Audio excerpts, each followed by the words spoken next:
All right, so I wanted to go ahead and record some Mythic Plus content here.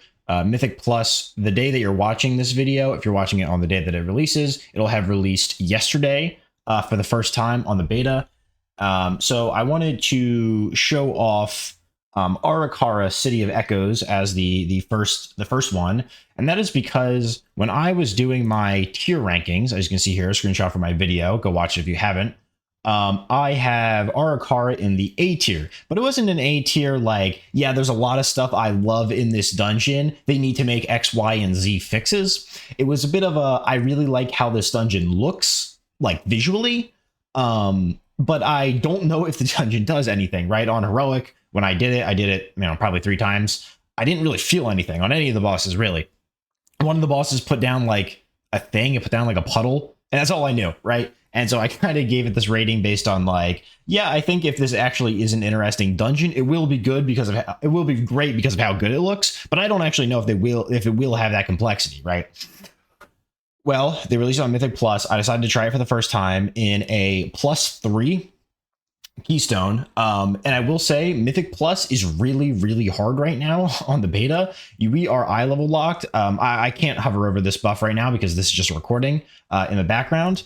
But I will say it's really, really hard. You're locked to eye level 580 when the normal raid loot, like the first boss of the normal raid, drops 600. So we're 20 eye levels below.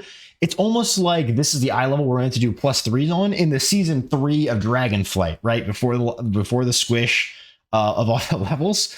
So +3 now is actually a pretty difficult piece of content, all things considered. It gives you a Worm's Crest, right? Which is the second highest tier. I don't know what the War Within equivalent is. But anyways, it was a kind of hard dungeon. We have all of the trinkets. We have all of the very rares, right? So we have all that, just that our actual eye level is squished a bunch. And you can mostly see that not in the time that it takes to kill things, not in the amount of damage we're able to deal, but in the amount of damage we're able to take and survive. This actual recording is 31 minutes long. But I'm gonna skip through it because a lot of it is just doing the same thing, doing the mobs and different pulls and stuff like that. But yeah, let's go ahead here. I can show off after this. I can show off a little bit of my gear and my talent choices and stuff like that. Just to talk about it a little bit because I haven't talked about Warlock a lot on this channel, and that is my main. Yeah, so you go. Immediately you go into this pull here, and I'm actually going to reduce the audio just slightly. And you're kind of pulling these spiders. You got to be careful, especially in pugs, to not have people kill those with a dot or like pull aggro with a dot, because that's annoying for grouping up the mobs here. And there's a few of them on those stairs. And you can see right away that we pull it into these 2 engorged crawlers. And I will say I was not in call with this tank. This was just a random pickup group, right? And I'm actually going to pause and rewind ever so slightly, if I can, to highlight this toxic rupture ability. That is something these engorged crawler, I believe they're called engorged crawlers, do. And I think it triggers at a health percentage. I believe it triggers at 20% health, and it's got this long cast time. It looks like 5 seconds because you can see that it says 4.6 seconds, and it's nearly over, right? And what this does is it does a big burst of, I'm assuming, nature damage in the radius, and it will kill the mob. And you can see actually something that's a little bit of a folly. Yeah, we interrupt one of those spiders. I don't think you're supposed to do that, though it probably does do a lot of damage. It might even kill your tank if they're in the range. They're very slow, so you can kite them out. I even, later in this dungeon, you'll see I keybound Curse of Exhaustion to showcase or to be able to slow them, to get away from them, but they kill themselves, right? So on higher keys, this is a fortified key. On higher keys, you're going to prefer that they just kill themselves. They might even hit other mobs. I don't actually know about that. You're gonna prefer that they just kill themselves, right? Rather than having to do the extra 20%, interrupting it so that you can stay up and close on the mob. I'm pretty sure that's going to be the strategy of how you deal with those. But you'll see a few times through this dungeon, we interrupt that effect and it stops. It doesn't cast it again, right? We just have to kill it from 20% health, which isn't too hard. Like I said, we're in a +3. And there's these flyers, jabbing flyers. You can see them kind of hanging out On the outsides of the map, there's a few mobs like these in dungeons, and none really specifically come to mind. But as far as I'm aware, they don't really do anything. There's a big pull from here, and again, these ravenous crawlers. These are just little micro ads. They don't do anything other than attack. And try and get these attendants here. Trialing attendants, perhaps. Trilling attendants. Oh, trilling, right. And these mobs are very important throughout the dungeon. They're a big consideration. And I'm going to keep playing until they do the thing that you're going to need to see. They have this short web bolt cast, which is, I'm assuming it does damage to a random player. That's kind of how bolt abilities work. Does damage to a random player. Maybe it slows them. We try and interrupt those a bunch, but yeah. Here it is. Resonant Bar. I'm assuming that's Barrage. This wrecks our group, right? It hurts. It even kills our monk here. Or that's not our monk. Yeah. We have 2 monks. It even kills our monk here.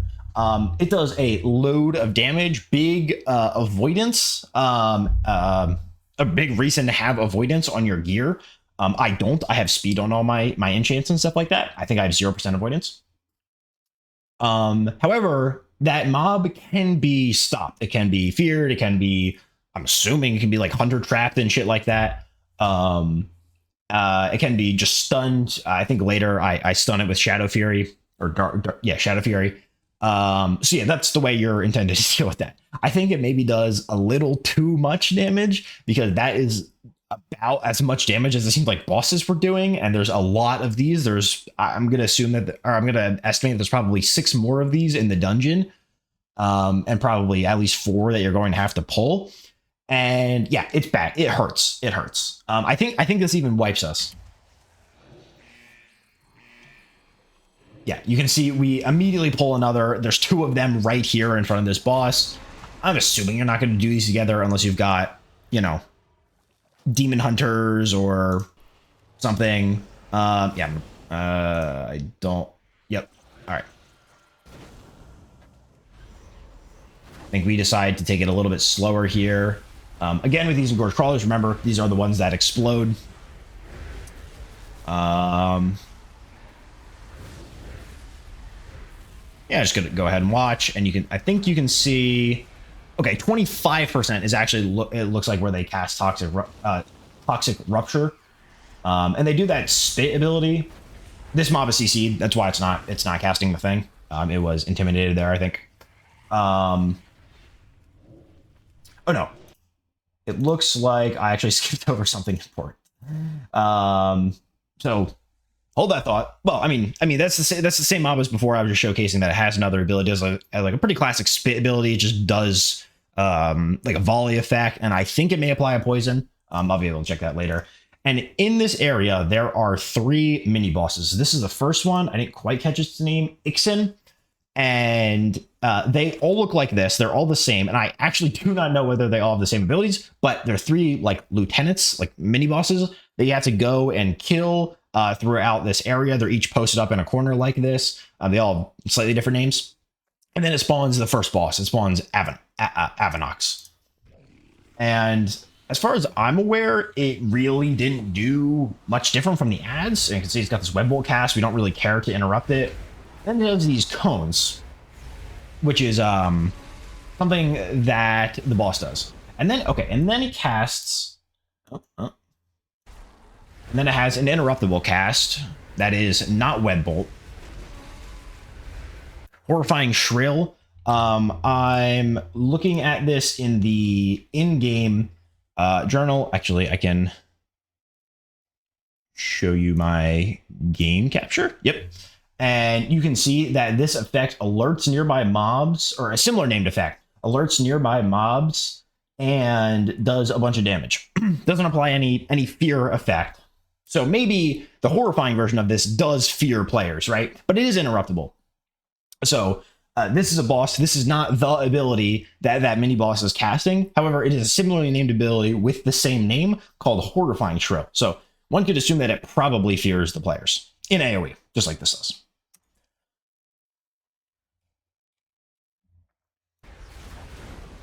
And then I don't think this actually manages to cast anything. We just kind of kill it. You can see it doesn't really have a whole lot of health, especially compared to the other ads. I don't know. It seems a bit weak. Like that was just something that we just were obligated to kill.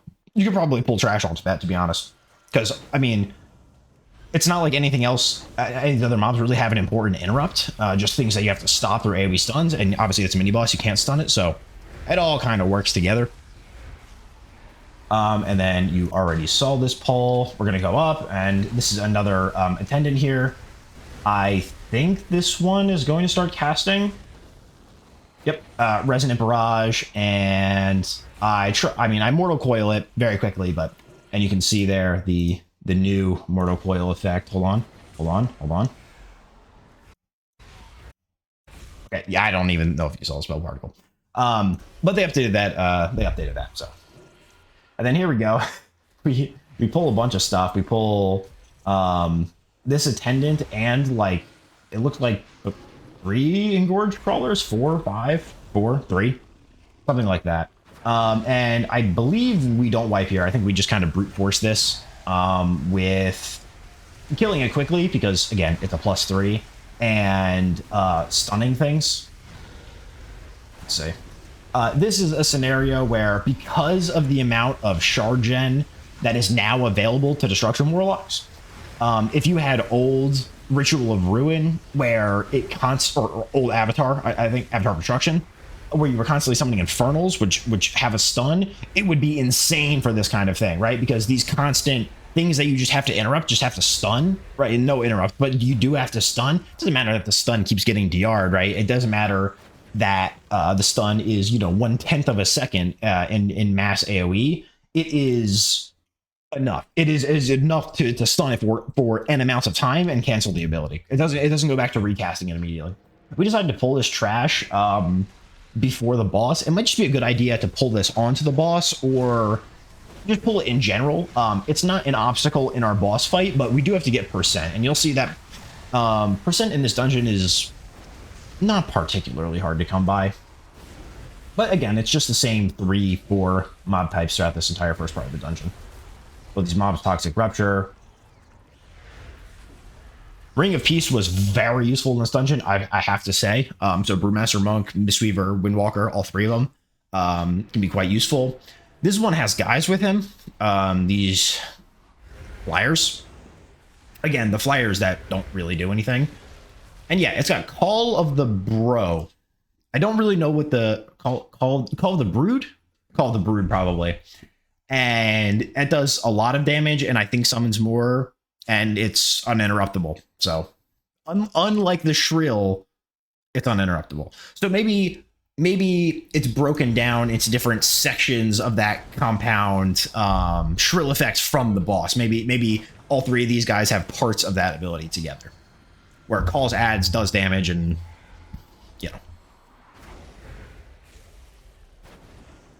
Again, very little health on this guy, Knacked. And then, you can mount up in this whole first area, which is cool. I like it. Yep, just more trash here. I do die to, let's say, yep. Oh. Cool. Putting, there we go. Put Curse of Exhaustion for those attendants. At Tick here, so he does poison bolts instead of web bolts. He does a big web spray here, and I dodge it in the corner, which was a bit of folly because it immediately. So this I don't get. This is kind of clapped me. He does poison bolt, and it spawns these things on the ground, and then he begins channeling Poisonous Cloud, which is this thing on the ground right here. And it seems like it also just vomits more webs on the ground in a different direction. I think this might be a bug. I'm not exactly sure, but it doesn't seem like he should be able to. It looks like he almost did this cone on the ground a second time, because if you see, he actually is facing. Yeah, he's facing the wrong direction for the cast of Poisonous Cloud. So I have to think that this is just casting 2 abilities at once, and only Poisonous Cloud is showing up here. That's what I think. I don't think this ability, which creates this, you know, poisonous thing on the ground, is also supposed to shoot webs at us, but it kills me almost. And then I'm caught and just brain AFK and I web spray. So I didn't actually die because of those webs on the ground. Those just kind of appeared and I'm not really sure why. Web spray, yeah, this eliminates me. And I mean, you know, let's see if I can go back just a second more. Get that exact second. Rats.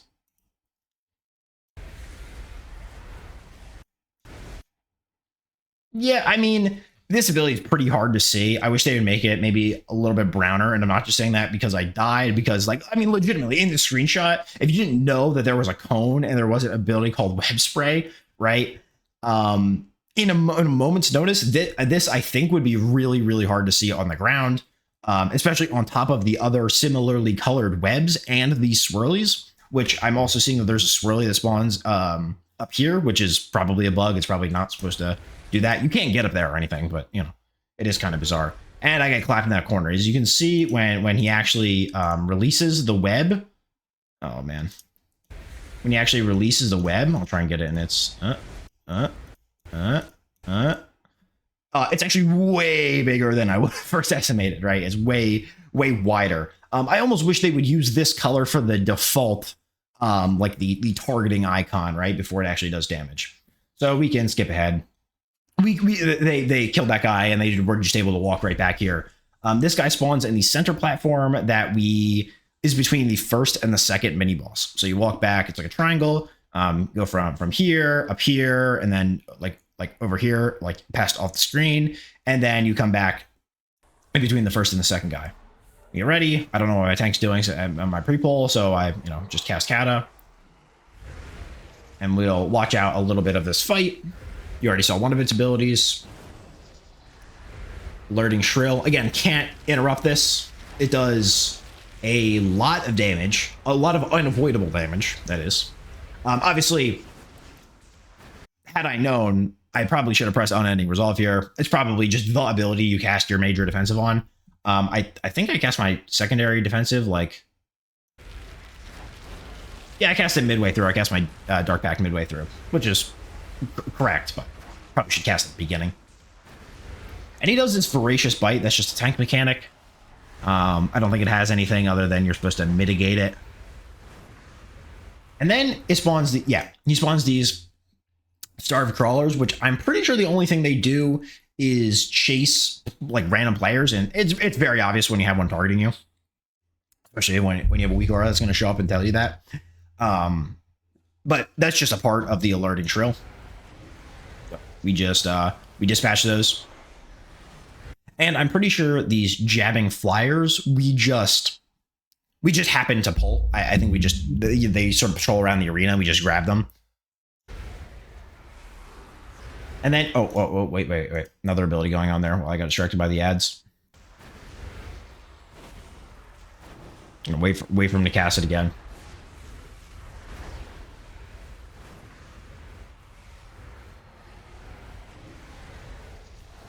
There you go. Gossamer Onslaught, I believe is the name. It's a classic, just launches these swirlies, but they also leave these puddles on the ground. And these are the same puddles as before. They just do damage and they slow you when you walk through them. And then our tank gets overwhelmed here with the ads. I'm still like not like really aware of the ads. I don't exactly. I think maybe he dies to Voracious Bite, perhaps. Let's see the actual evolution of this. Come on. Yeah, Voracious Bite, boom, brings his health way down as he's getting attacked by other things, doesn't mitigate it, obviously. And he deals in Purgatory and dies because he doesn't get the absorb healed.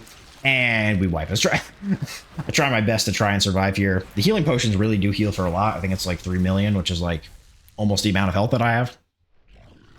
And then we die, and we go back, and we're fighting the boss. Oh, we just killed the boss. I die I stand in the swirly, but you know I deserved it. I just partly part of that is they come out very quickly. So that's kind of a thing where it's like you can't even like hedge a little bit and stay in them. That's just not, you just get out of it right away. Kind of makes it annoying for casters, but I mean, they presumably have to deal with their own things, so it is what it is. Good day to be a BM hunter. This whole dungeon is a good place to be a BM hunter. The amount of stuns and interrupts and all those things, I think, will lend to that reworked class quite well. Here our tank leaves, and we wait for him to come back. I think it just crashed. And we pull, these are a new guy, these bloodworkers. Keep them in mind. They kind of just walk and dash around and stuff and whatever. But we'll come back later. Okay, so there is a new kind of assistant, these bloodstained assistants, and I'm not actually entirely sure what they do. Okay, extract and strike, that's just a tank thing.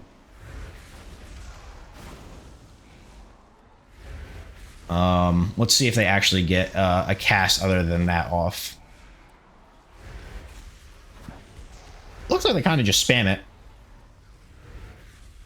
Is what it is. You know, probably kite that if that is truly all it does. Oh, it looks like they also cast Web Bolt and okay, fantastic. They're the ones that do these. No, that is a different mob actually. You can see the I got confused.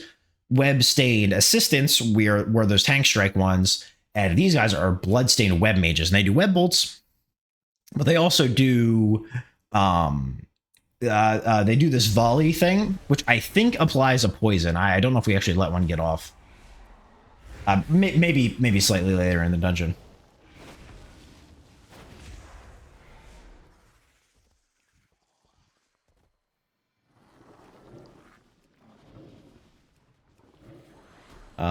All right, so yeah, this is the new guy, hulking blood guard. Obviously, this looks like a lieutenant. Can't stun it. It does okay. It does that big AoE ability, which is just like a line. It's not even really cone. I don't know how much damage it does. It probably kills you, knocks you up, whatever. You can see it does not hit the blood worker, which kind of just is over there. And there's a lot of things going on right now. So I will try and skip to a slightly better time here. Let's go there. Okay.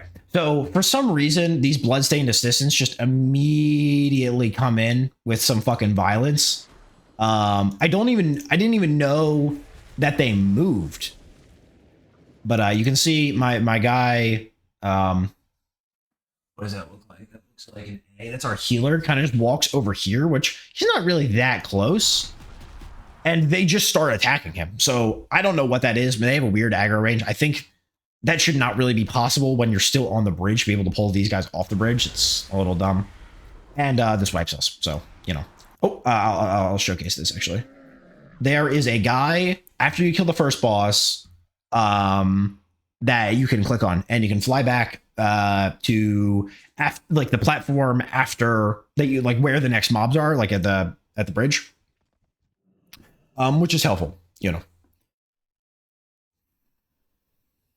And you will see it again later in the dungeon because spoiler alert, we wipe again before the third boss. That there is an updated checkpoint, so you can fly to both places. It's like a teleporter, but it, you know, gives you a look. I mean, just a moment to admire like how beautiful the dungeon really is. I was talking about this, and like hopefully you've been picking up on that. You've been watching that as it goes on. If you haven't done this dungeon for yourself, I mean, I saw Kalamazi say this on his raid testing. The whole spider area, just humongous Nyalotha vibes, right? Like imagine if you kill the third boss. Yeah, you kill the third boss of Nyalotha, right, and go out into that grand, you know, that humongous background, right, in the skybox and stuff like that. Looks same color as this. A lot of similarities, obviously, in the void kind of abilities going off.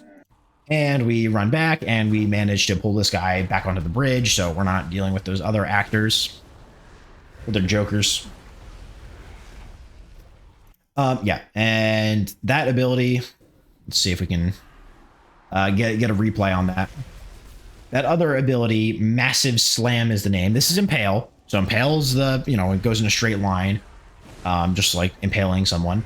And this is Massive Slam. As far as I'm aware, this just stuns you. I don't know, like, let's say, yeah, everyone takes damage from it. I assume everyone else gets stuns. I'm not playing a class nor a race that is stun immune themselves. So DKs are chilling. I think warriors have a way to mitigate this. Humans have a way to mitigate it, right? So, however, I think there may be a slightly more useful race for removing debuffs from yourself in this dungeon, because there are poisons. However, yeah, DKs, they can immune that. Obviously, any class that has probably most classes that have a physical immune can also avoid that. Like hunters can probably turtle that. Doesn't really matter. It's pretty short stun, and I don't think that's going to be the limiter killing people. You might be able to just get away with using a regular lesser defensive on that. This guy, I never actually got his name. Does that alarm shrill effect? We never let that go off. I don't actually know what that does. But that mob can be feared. It can be stunned. It's a very long cast, so we never let it go off. I mean, it's an alarm mobile. You know what I mean? And I had a feeling that my tank was privy to something here about patrols, because he pulled this guy like over to like this corner here. Again, this is just a Bloodstained Assistant. This is just the one that's been doing these extraction strikes, extracting strikes, perhaps. I think that we were going to continue over there, but we don't. And this guy walks over. I'm not sure what the thing on the ground is. I'm not sure what that's about. But we avoid it anyhow.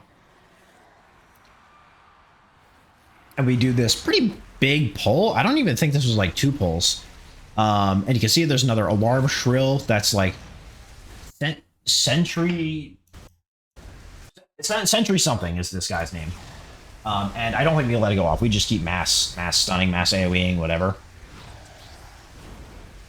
I accidentally turned nameplates off because I'm trying to hit my interrupt key and I miss. And then the hulking bodyguard gets pulled just because it kind of walks into us.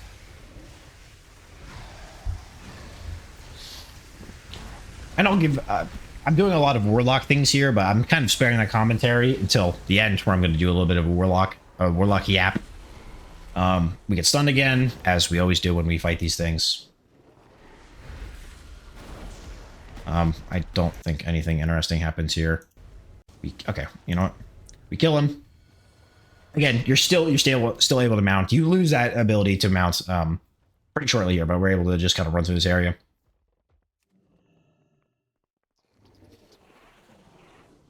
And yeah, these guys are all just here. I don't know. I guess this is just like supposed to be like the AoE pack. So immediately we just kind of get into it. And we're overcapping on soul shards because there's a lot of guys. And these ritual effects. The stun in the AoE is pretty annoying, especially considering there's 2 other things here that are web mages, right? I think we do let one of these casts go off at some point. Revolting volley. We interrupt that.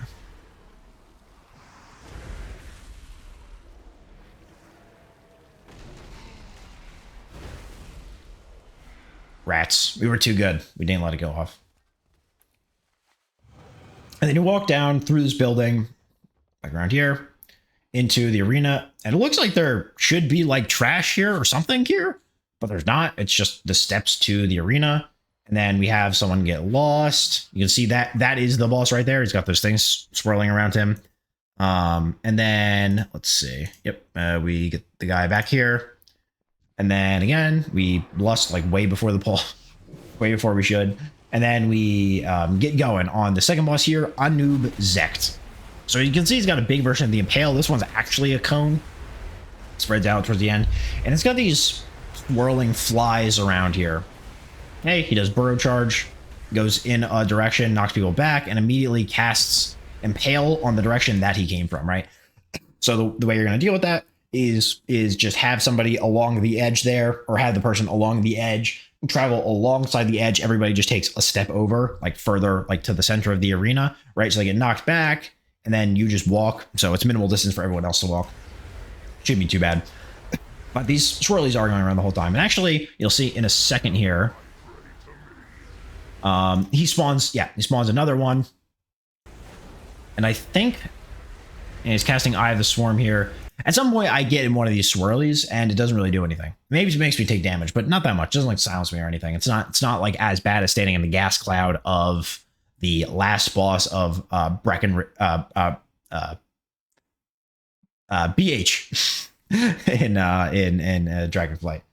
Bracken Hide Hollow? Is that the name? Bracken, yeah, I think that's the name. Okay, and then you guys Eye of the Swarm here. You can see my particles are going crazy on my screen. And it has this visible circle through, you know, for a while during the cast time, and then you just walk into it. You can see the storm is pummeled my hunter when he was standing inside of it, as it, you know, sort of shrunk and targeted, zoned in. It didn't instantly kill him or anything like that, nor do I think it actually like silenced him. It just dealt a lot of damage, and it's enough damage that you're not gonna be able to stand it, right? It's a lot.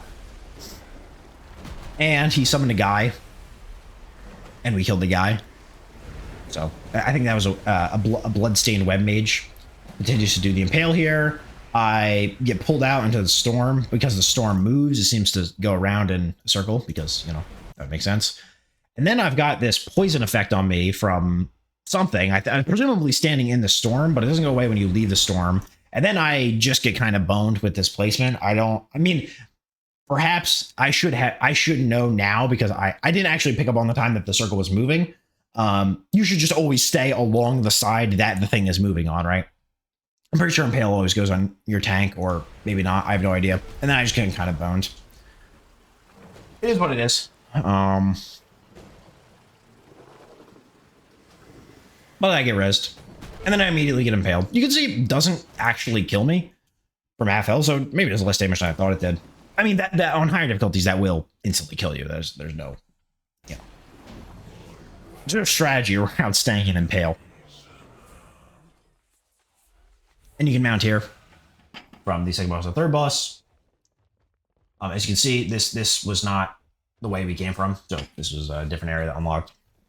Go across the web bridge. These are holes. These are actual holes in the bridge that you can fall through. At least last I checked. And by that I mean I walked into one and fell. So be careful. So we walk up, and there's one lowly blood overseer here. And I'm not actually sure if this overseer is something you're supposed to pull by itself, but we were all scared of it, so we did.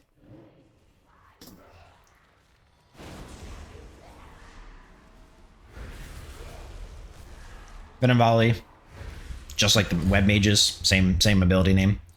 And there's this erupting webs ability where he launches these webs and doesn't do anything. I think it got interrupted by the ring of peace. Not exactly sure. Yeah, I get mad about the nameplates, and then I disable the overlapping cooldown timers, or buff timers rather.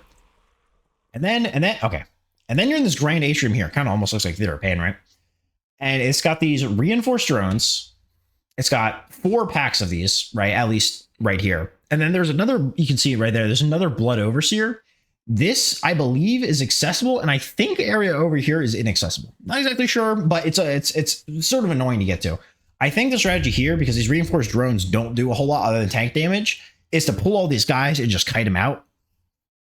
Because this represents, I think, a lot of percentage. And additionally, you have these things, which got pulled from the sky, winged carriers. And there's, I believe, 2 packs of these that kind of rove around in this top area here. And they come in packs of, yeah, it looks like 5. And you can see I got hit with something. They dropped an effect on me. And it drops this ooze.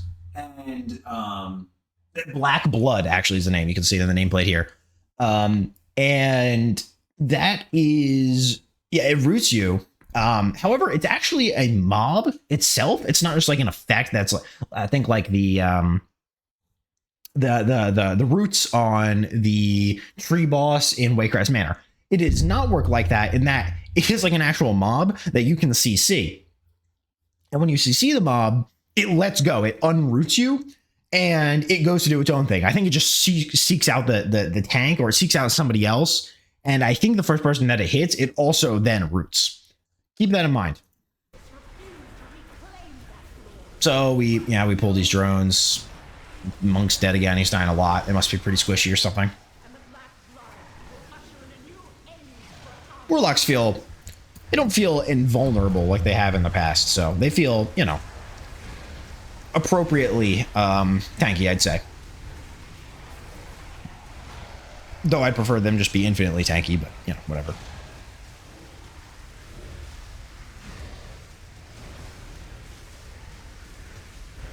Deal with that. I think there's mass AoE opportunity here. I think there's a lot of mass AoE opportunity in this dungeon.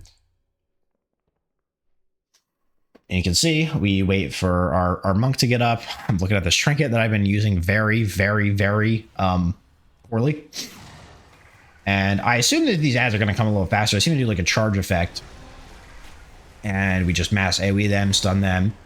Grasping Blood, that is the channel it does while it's on a person that keeps them rooted, which you can stop by stopping them. Stunning, CCing, you know, whatever. Pretty sure anything but a root will stop that. Fear, you know, all that. And we didn't know that yet, though. We didn't know that I could have just Mortal Coil there to get rid of that effect, and we could have just killed it without having that guy rooted. And then there is, then there is a Nerubian Hauler, which I believe this is the first one in the dungeon. And there's two of these Blood Overseers. So clearly that one Overseer at the top of the hill there, the top of the stairs, did not represent enough of a challenge for us to like have to solo it, right? Because there's two in this pack and another like lieutenant kind of mob. And he does massive slam, that stun effect. So this is the guy that stuns, I think. Or at least he has that ability, same as I think the other one was called a bodyguard, so I'm not actually sure what the difference is there. Perhaps this one doesn't do impales or something. Yeah, there's like the webs that the Overseers are doing. I don't know. Maybe this pack will represent some danger. It doesn't really seem like there's an easy way to avoid it. It also seems like this will probably get pulled if you do manage to sneak past it when you pull the boss, because the boss is standing right like past this bridge in an arena. A pretty big arena, and you'll kind of see why, I guess.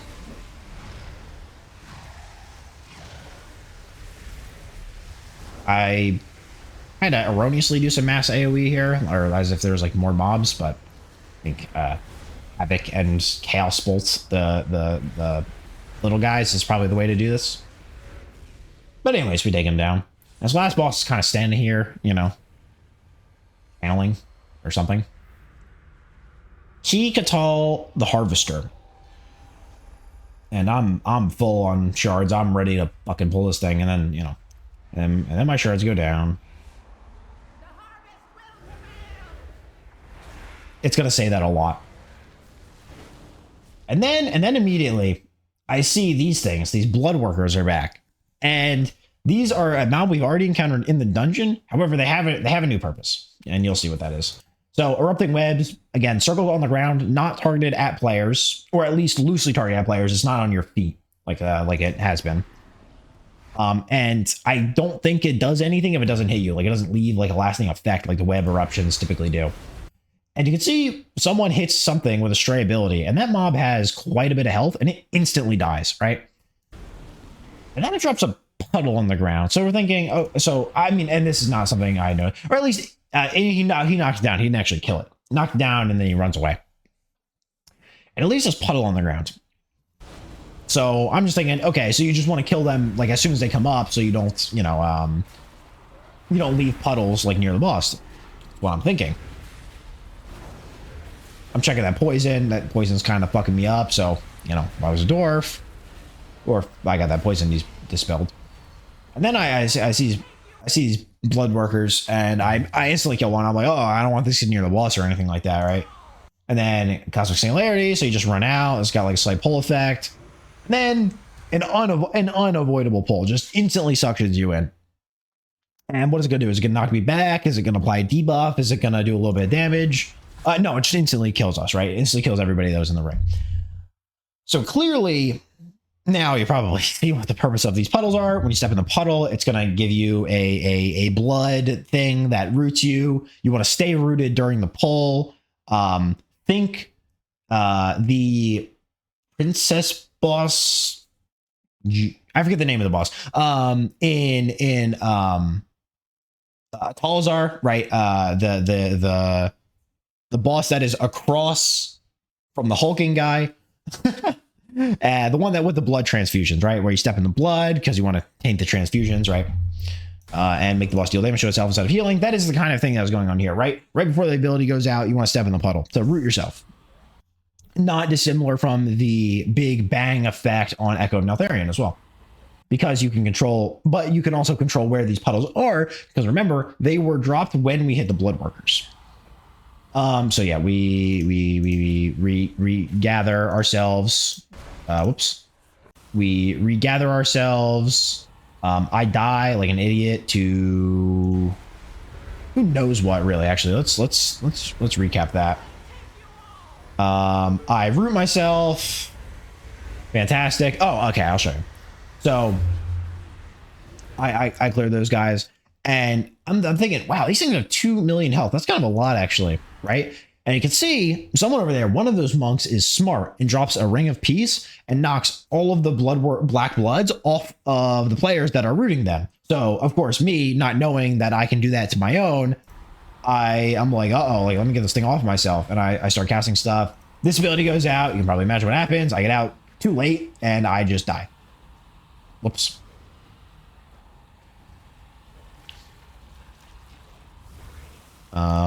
Let's see. I get rezzed. And I think you've seen everything in the fight. I think there's kind of... Yep. I root myself. I don't have a pet, which is frustrating. Because I don't have Fell Domination up. I kind of just walk out of it. I actually want to go back and review that. How did I just walk out of this?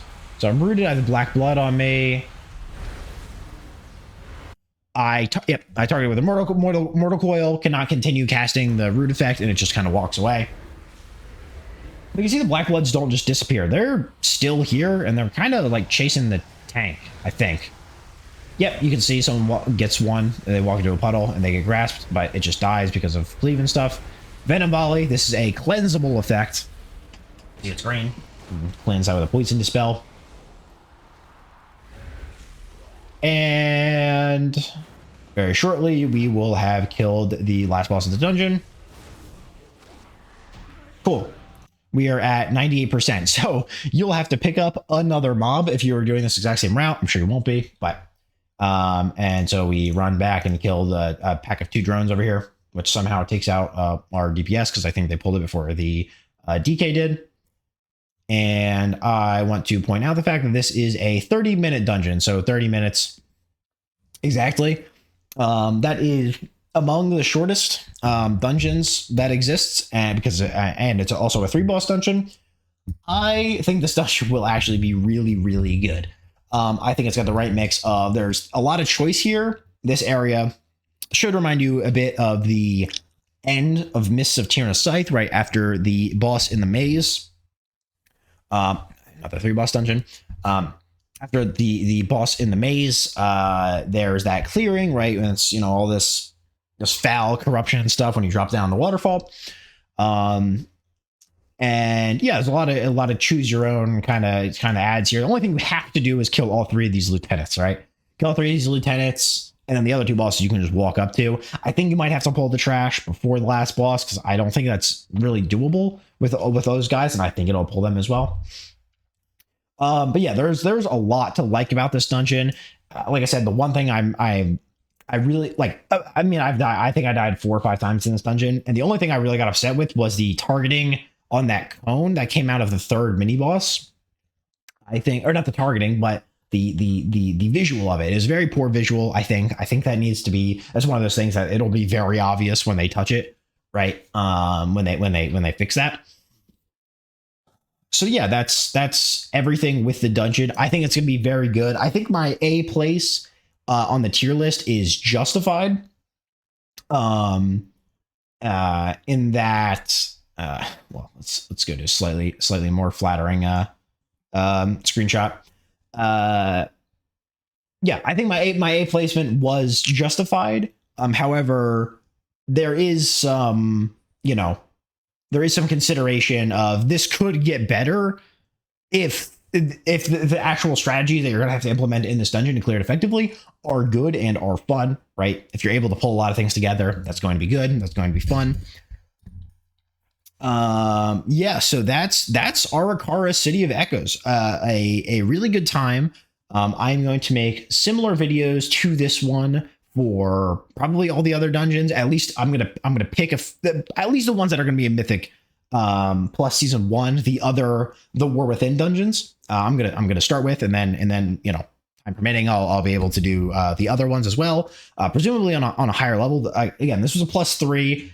It locks your eye level at 580, right? So my item level, going in game here and load up, you can see is higher than that, but it locks you at 580 for testing, which is low. So we're doing this. I mean, this is very possibly lower gear than you'll have when Mythic 0 unlocks, right?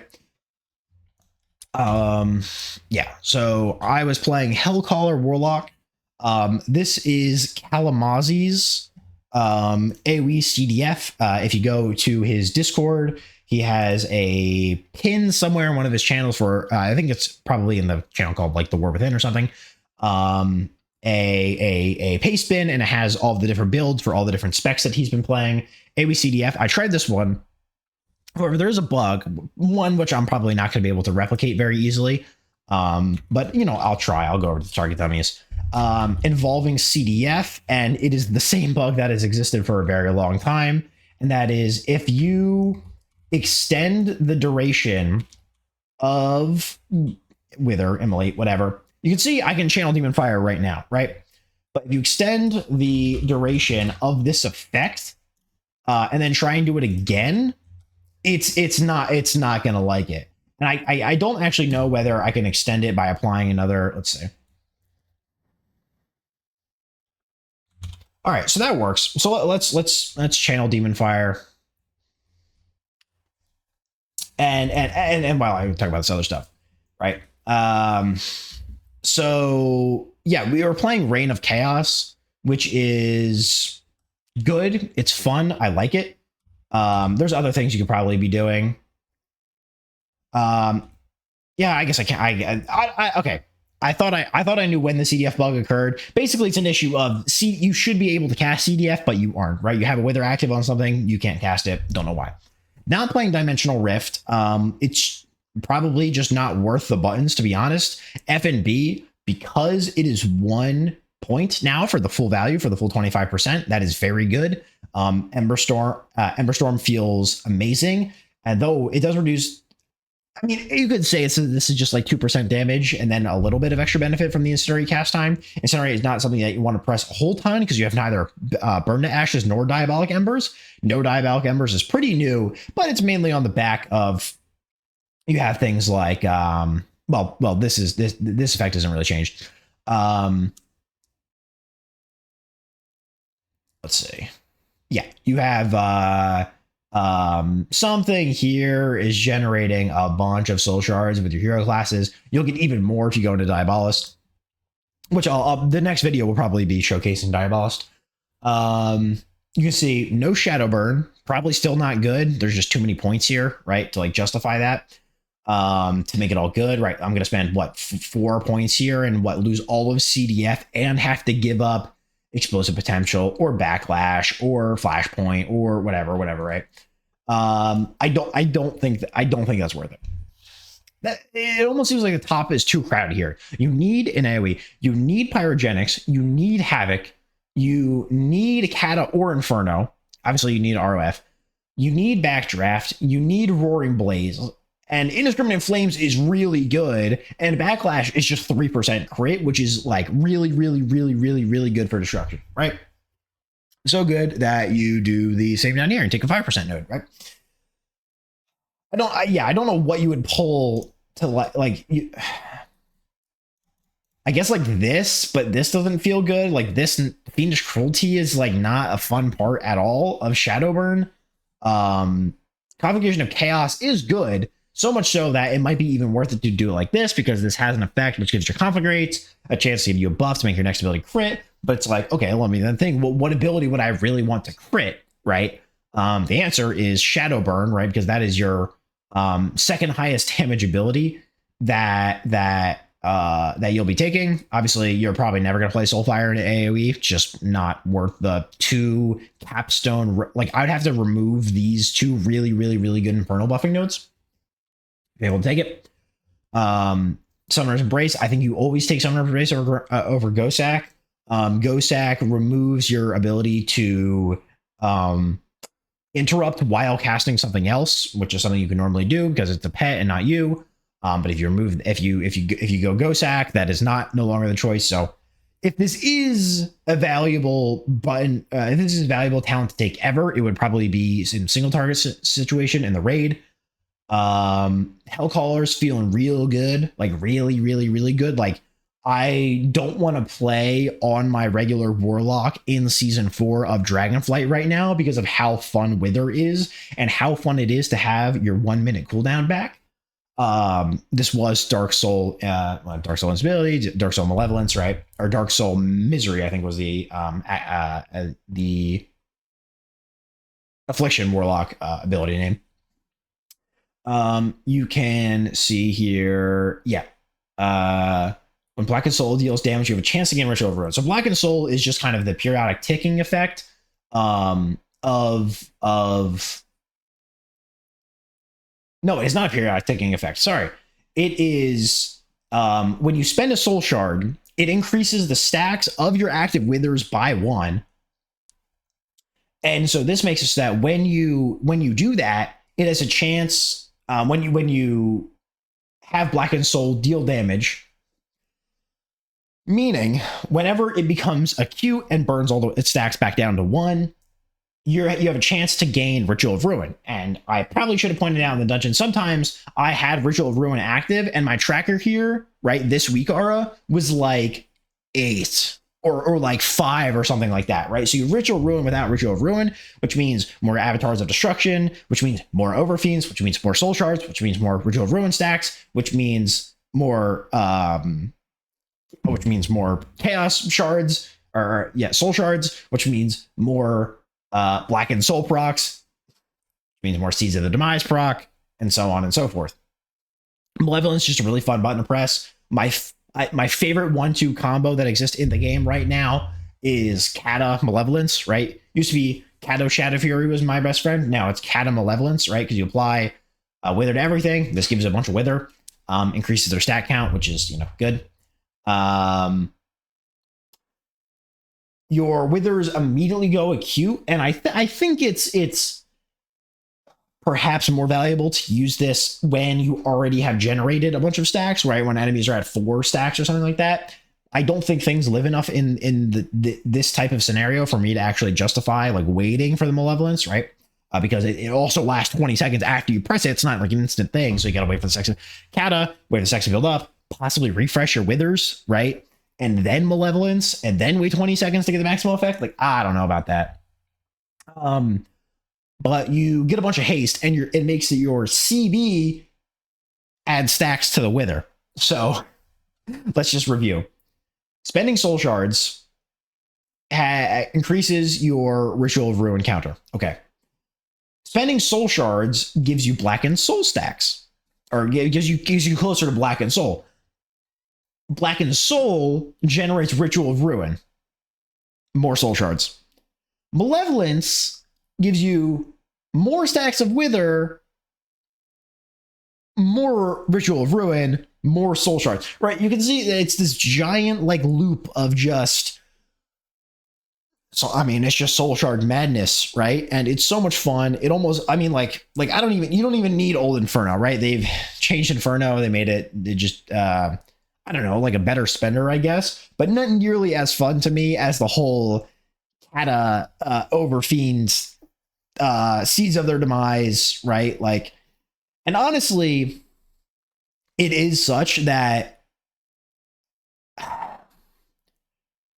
I don't know if these other 2 rows actually really matter or really I don't think you can feel them really in any way. This middle row here, though, is just so awesome. This node. Oh, where is it? This node makes so that when Wither crits, it has a chance to gain a stack Um, Stacks gained this way do not activate Black and Soul. I don't actually know what that means.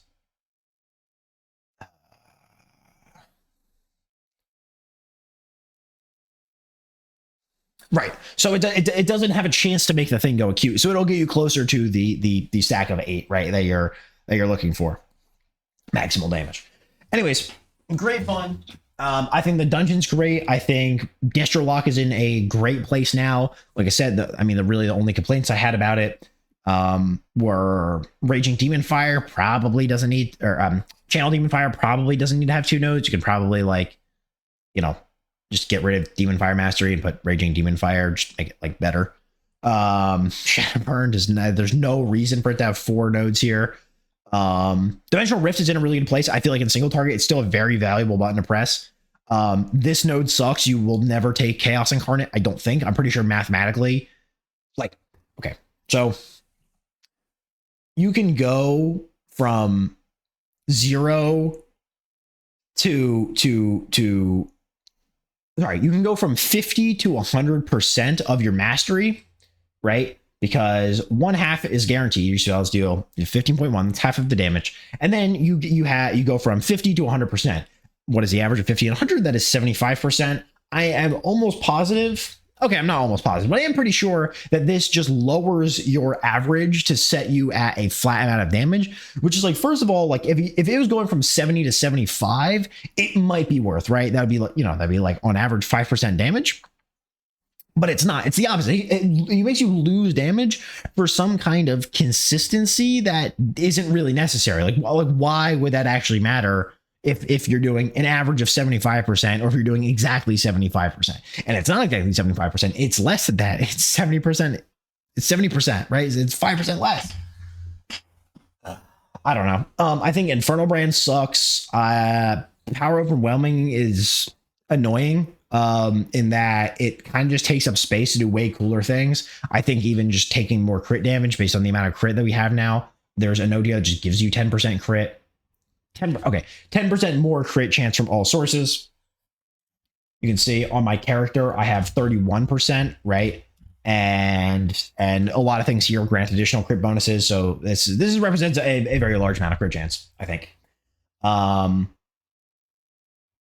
Yeah, and you want to crit for Withers. You want to crit for a lot of things in Industrial Life. You've always wanted to crit for Immolates, but you want to crit for Withers, especially because it gives them a stack, right? Or has a chance to give them a stack. Overall, great dungeon. Spec's great right now. More content on the way. I know I missed a video yesterday. I'm sorry about that. I just couldn't find the time to be able to record a video and stuff. Nor did I really have an idea, but now they released Mythic Plus. So, hey, it all kind of works out, right? Expect more Mythic Plus content on the way. I was not in a group for raid testing, so if you want to find raid testing content, Dratnos is posting videos about that. For Warlock perspective, Kalamazi is posting videos about that. You can check out either of those people. I'm sure loads of other people are doing it as well. If you're wondering why I keep looking at the scan monitor, that's where my recording's actually going on. So I'm watching myself talk.